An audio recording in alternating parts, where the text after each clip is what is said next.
Bienvenidos hermanos al club de lectura de hoy. Qué bueno que nos acompañan para estudiar la Biblia.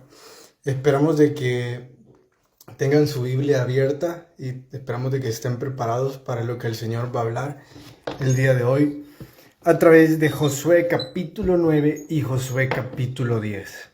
Así que oremos antes de empezar.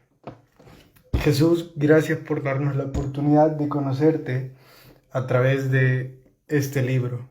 Gracias por enseñarnos cuántas batallas libraste para tu pueblo y que así librarás para nosotros también. En tu nombre oramos. Amén y amén. Bueno, antes de empezar la lectura de hoy, déjenme darles un pequeño resumen sobre el libro de Josué. El libro es conocido como las historias de la victoria, porque aparecen muchas victorias del pueblo de Israel sobre las ciudades cananeas. Dios utilizó a Josué y a su pueblo como justicia divina para los pueblos cananeos que se habían rebelado en contra de Dios. Entonces, escogió a los hebreos para llevar su justicia a aquellos que se habían rebelado.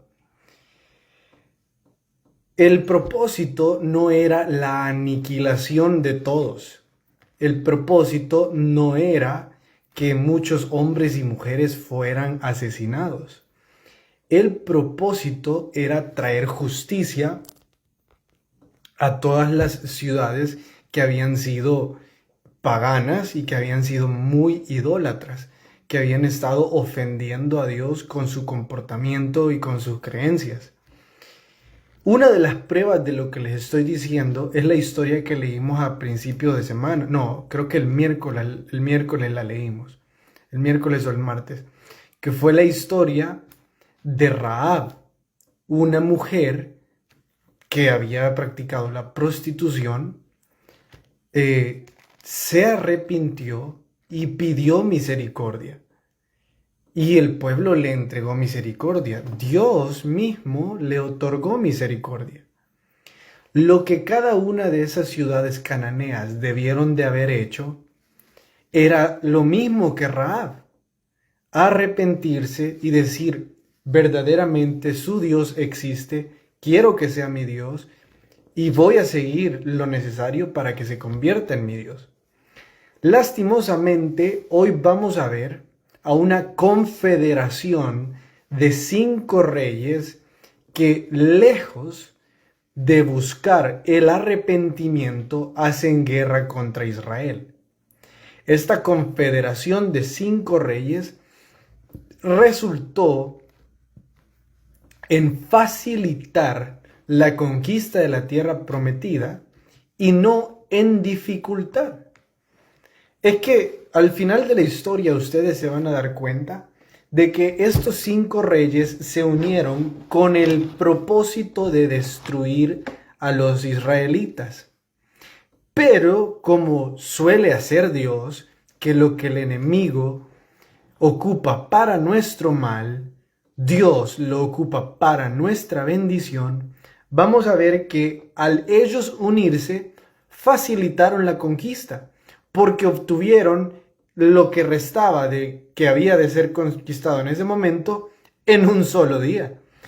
En el capítulo 9, verso 1, dice, cuando oyeron estas cosas, los reyes que estaban a este lado del Jordán, en las montañas como en los llanos y en toda la costa del mar grande delante del Líbano, estos son los heteos, amorreos, cananeos, feseos, heveos y jebuseos, se concentraron para pelear contra Josué.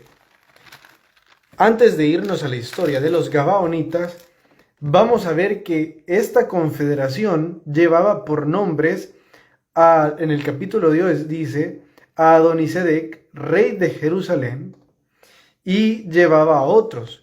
Y en ese mismo día, en el capítulo 9 es un día diferente al capítulo 10, pero en un solo día, al destruir esa confederación, los israelitas conquistaron la ciudad de Maceda, la ciudad de Libna, la ciudad de Laquis, la ciudad de Geser y la ciudad de Eglón y la ciudad de Debir.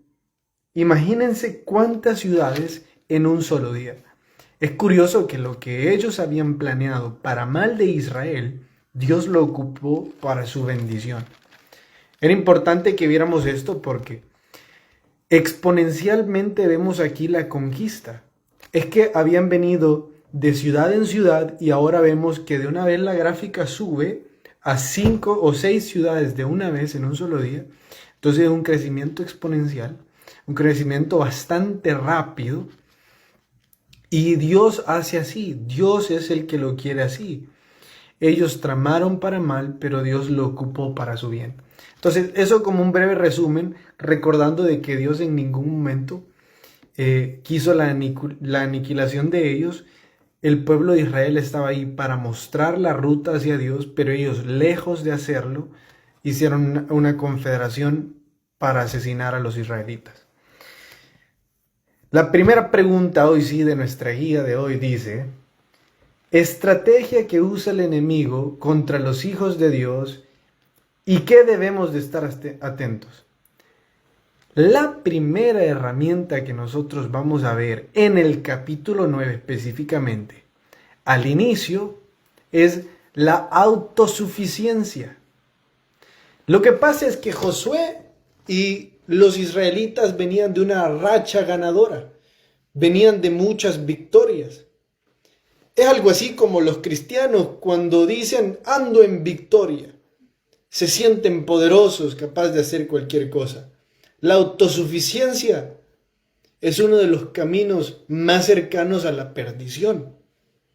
Creer que nosotros tenemos algún tipo de bondad o que nosotros nos merecemos algo de lo que tenemos. Entonces, llegan unos gabaonitas engañando a los israelitas y los israelitas, lejos de consultar a Dios, toman la decisión de hacer alianza con personas paganas. Miren esto. Absolutamente todas las guerras habían sido milagrosamente ganadas por medio del poder de Dios. Y ellos creían que tenían algún tipo de habilidad armamentista. Pero todas las peleas habían sido ganadas de una obra sobrenatural y divina. Entonces, ellos ni siquiera sabían pelear. ¿Cómo se creían capaces de aprobar o desaprobar alianzas? Bueno, vienen estos gabaonitas y le dicen, miren, venimos desde lejos. Los israelitas se creen autosuficientes. Los humanos a veces tenemos pequeñas victorias. A veces tenemos pequeños aciertos en nuestra vida. Y esos pequeños aciertos, ya sea en nuestros negocios o en nuestros estudios, nos llevan a creernos autosuficientes, nos llevan a creernos de que ya no necesitamos orar, ya no necesitamos esforzarnos por buscar a Dios como lo buscábamos antes. Hoy puedo tomar la decisión a la ligera, puedo tomarlo rápidamente, no tengo que hacer todo el ritual que antes hacía, no tengo que esperar en Dios, es una decisión tan fácil. La segunda a la que debemos de estar atentos es a unirnos, lo he dicho muchas veces ya, pero es que la Biblia lo menciona en casi todo el Antiguo Testamento y Nuevo, es a unirnos, a tener algún tipo de unión romántica o de negocios con personas que no amen a Dios. Escuchen bien la fraseología y los conceptos para que no vayamos a malentender lo que estoy diciendo. Debemos de tener cuidado a comprometernos en relaciones con personas, en relaciones románticas o de negocios, con personas que no amen a Dios.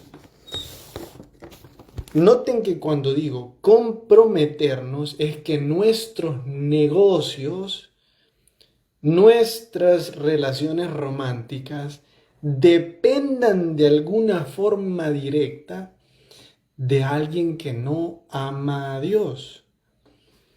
Debemos de tener muchísimo cuidado en eso. Ahora, no estoy hablando de una relación lejana, algo así como compañeros de trabajo o algo así como proveedores, que solo los vemos una vez al tiempo y que si algún día ellos llegan a hacer algo, bueno, pues hay otros más. Estoy hablando de comprometer, de dependencia. Estoy hablando de que de repente decimos, hey, pongamos un negocio juntos con alguien que no ama a Dios. O decir, hey, empecemos una relación amorosa con alguien que no ama a Dios. Esas son alianzas con personas que no aman a Dios y debemos de tener cuidado porque los israelitas lo hicieron. Vayamos a la pregunta número 2. Grave error de los hebreos y qué lección aprendemos de ello. Bueno, primero, ya vimos, no preguntaron a Dios y luego hicieron alianzas. Pienso que las hemos hablado ya bastante. La número 3 dice, ¿por qué debían los hebreos defender a los gabaonitas? Porque delante de Dios ellos ya habían prometido una alianza. Si ellos no eran capaces de cumplir su palabra, entonces no eran buenos representantes del Dios Todopoderoso en la tierra. Es cierto que no amaban a Dios, es cierto que no eran hijos de Dios, pero habían comprometido su palabra. Tenían que cumplirla. Involucrarnos con los inconversos nos obligará a pelear sus batallas.